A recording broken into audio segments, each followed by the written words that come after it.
Bonjour à toutes et à tous, vous écoutez Cinécast, l'émission qui vous fait découvrir les dernières sorties cinéma et streaming, ici Thibaut en direct du Festival de Londres. Et aujourd'hui je vais vous parler du film Magellan, le nouveau film de Lave Diaz dont la sortie est prévue dans les salles françaises le 31 décembre prochain. Mais avant de nous plonger dans le film, pensez à vous abonner sur votre plateforme préférée, à liker si vous êtes sur YouTube ou à laisser un avis sur votre appli de podcast, ça nous aide beaucoup. Donc merci d'avance. Alors Magellan de Lave Diaz, avec Gaël Garcia Bernal, Roger Alan Cosa et Dario Yazbek Bernal, était présenté à Cannes, dans la section Cannes Première, cette section totalement inutile qui fait perdre du temps aux festivaliers, mais soit. Qui est donc une section hors compétitive, dans laquelle, le festival nous met, juste des films de réalisateurs, d'auteurs attendus, mais voilà, c'est parce que c'est pour éviter que les films n'aillent, dans d'autres festivals. C'est aussi simple que ça. Donc, Magellan, bah, tout est dans le titre, hein, c'est l'histoire du navigateur, portugais épris de liberté qui va se rebeller contre l'autorité du roi, qui refuse de soutenir ses rêves d'exploration. Porté par une soif insatiable de découvrir les confins du monde, il convainc la couronne espagnole de financer une expédition audacieuse vers les terres mythiques de l'Est. Et on en parle un peu plus longuement après un extrait de la bande-annonce qui est donc en portugais, sous-titré en anglais pour ceux qui sont sur YouTube. L'extrait fait 31 secondes, donc si jamais vous ne parlez pas portugais, ce qui est le cas de la plupart d'entre vous, bah, vous passez 30 secondes plus loin. Après, honnêtement, ce qu'ils disent, il n'y a pas beaucoup de dialogue et c'est assez facile à comprendre. Allez, on se retrouve juste après.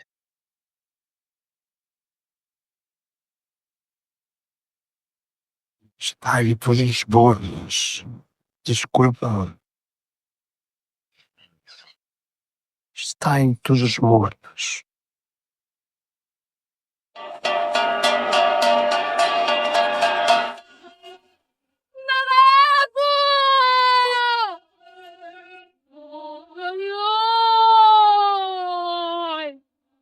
Vamos nos preparar para o fim do mundo, para a segunda vinda de Jesus Cristo. Voilà pour l'extrait de la bande-annonce. Alors, Lave Diaz, c'est un cinéaste philippin, qui a un peu plus de 60 ans, qui a déjà gagné, le Léopard d'or à Locarno, qui a déjà gagné un Lion d'or, à Venise. C'est un cinéaste, assez, donc honnêtement, je connais pas beaucoup son cinéma. Je pense que j'ai dû voir un film, justement celui qui a gagné, le Lion d'or à Venise il y a un peu moins de 10 ans maintenant. Mais qui est un cinéaste dont j'aime globalement pas vraiment le cinéma. C'est-à-dire que c'est un cinéma hyper contemplatif, beaucoup de plans fixes. Il y a vraiment très, très peu de mouvements, de caméra dans ses films et en plus ces films, ici, celui-ci dure 2h40. Pour L'Avdias, 2h40, c'est un court métrage, quoi. La plupart de ses films, c'est plutôt 3 heures, 3 heures et demie et il a même déjà fait des trucs, plus longs que ça, hein. Parce que je pense même qu'il a déjà fait des films de 8 heures, si je dis pas de bêtises. Donc voilà, c'était plutôt un cinéaste qui nous fait des gros morceaux. Alors ici, en plus, s'attaquer à une personnalité comme, Magellan, c'est clair que c'est pas simple. Surtout que le bonhomme a eu une vie assez chargée avec, ses différents voyages.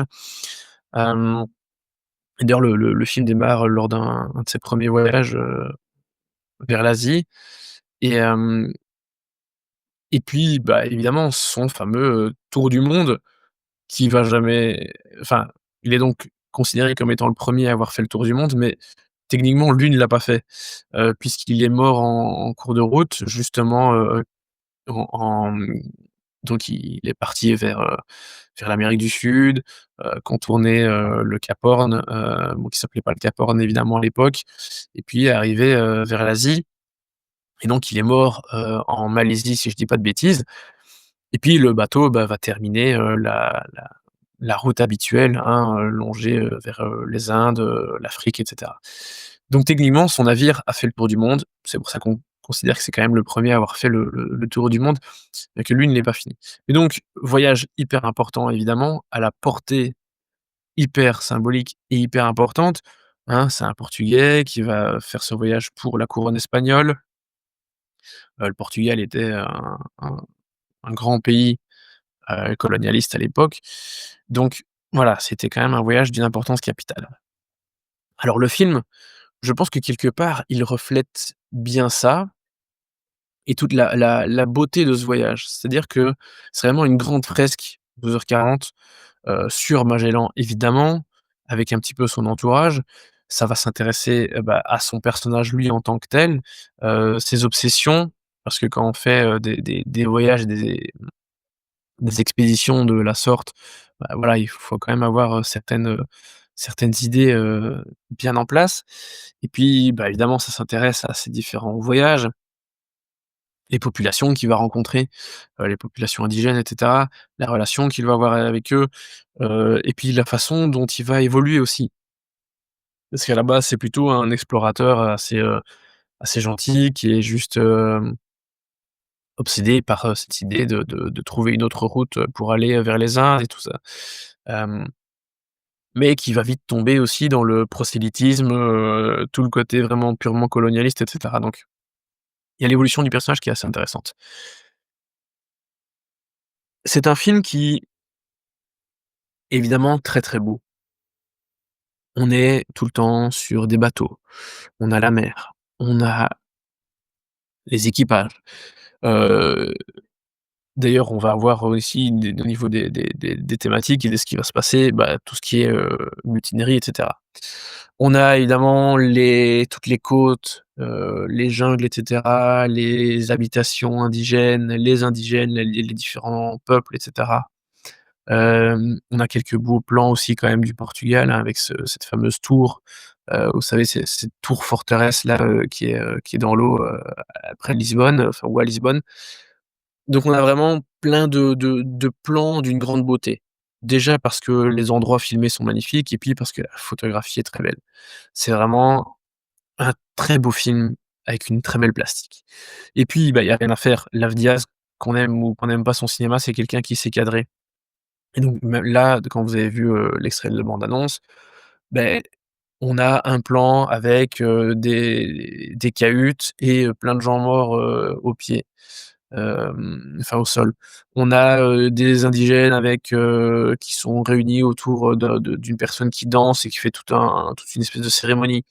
Donc certes, ce sont beaucoup de plans fixes où il y a pas beaucoup de mouvements de caméra, hein, c'est vraiment, souvent, très, très souvent, en grande majorité, des plans fixes.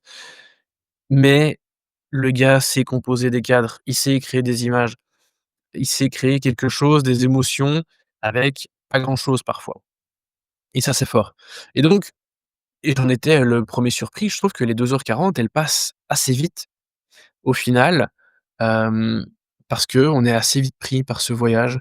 Je trouve que, ce film, ce Magellan, clairement, pour moi, il a atteint un petit peu ce sommet des grands films d'aventure, d'exploration, des grandes fresques un peu, comme Herzog a pu le faire, avec un film comme, Fitzcarraldo ou, Aguirre, où ces grands films qui s'intéressent à des grands voyages et des choses comme ça, où il y a toujours des moments évidemment et c'est pour ça que je pense que le cinéma de Lave Diaz se prête bien à un sujet pareil. Il faut savoir filmer aussi, l'ennui, le temps qui passe, le fait que, bah, voilà, un voyage en bateau, il y a rien de plus répétitif que ça. C'est-à-dire que tu passes une journée surtout à l'époque où il y avait clairement évidemment pas les moyens de maintenant et qui ne connaissaient pas, toutes les routes, ils connaissaient pas, la terre comme, voilà, comme on la connaît maintenant donc une journée de mer, c'est une journée de mer, quoi. C'est le travail, on fait ce qu'on peut, on essaie de survivre et puis quand il y a les conditions qui sont terribles, soit, orageuses, soit, au contraire, hein, trop ensoleillé, du coup tout le monde sèche, il y a les maladies, il y a le manque, d'eau, de nourriture et cetera. Enfin, tout ça est hyper, répétitif heu et voilà, je pense qu'un cinéaste comme Love Diaz, son cinéma se prête bien à ce genre de choses, en fait. Et ce qui fait que, ben, voilà, c'est un cinéaste assez idéal pour, nous raconter l'histoire d'un personnage comme, Ferdinand de Magellan pendant 2h40 et proposer ce grand voyage. Alors c'est clair, hein, que c'est pas, enfin c'est pas Ridley Scott, hein, donc c'est pas, il va pas se passer 10 000 trucs, quand il y a, des combats, c'est pas filmé de la même façon, enfin voilà, c'est pas du cinéma américain, c'est pas du cinéma anglo-saxon.